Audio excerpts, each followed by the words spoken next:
2050 നടന്ന കേരള നിയമസഭയിലേക്ക് ഒരു മലയാളി MLA തിരഞ്ഞെടുക്കപ്പെട്ടു. അല്ലേ?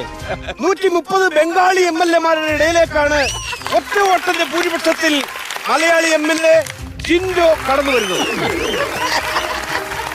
കഴിഞ്ഞ 25 വർഷത്തിന് ശേഷമാണ് ഒരു മലയാളി MLA നിയമസഭാ മന്ദിരത്തിൽ കാലുകുത്തുന്നത്. അനധികൃതമായി മലയാളികൾ ചൊവ്വയിൽ പണിതുകൂട്ടിയ ഫ്ളാറ്റുകൾ അടിയന്തരമായി പൊളിച്ചു നീക്കാൻ ചൊവ്വ കോടതി ഉത്തരവിറക്കിയിരിക്കുന്നു. താരസംഘടനയായ അമ്മയുടെ ഈ കൊല്ലത്തെ താരദിശ നെപ്റ്റ്യൂണിലെ ഹോട്ടൽ ന്യൂക്ലിയർ സെന്ററിൽ വെച്ച് നടക്കുവാൻ ഇടവേള ബാബുവിന്റെ നേതൃത്വത്തിൽ മികച്ച ഷോയാണ് നെപ്റ്റ്യൂണിൽ ആഘോഷമാക്കിയത്. ഈ കൊല്ലവും പതിവ് പോലെ യൂത്ത് ഐക്കൺ പുരസ്കാരം മമ്മൂട്ടി നിലനിർത്തി. ചടങ്ങിൽ തന്റെ അടുത്ത സിനിമയായ CBIയുടെ 22ാം ഭാഗം ഉടൻ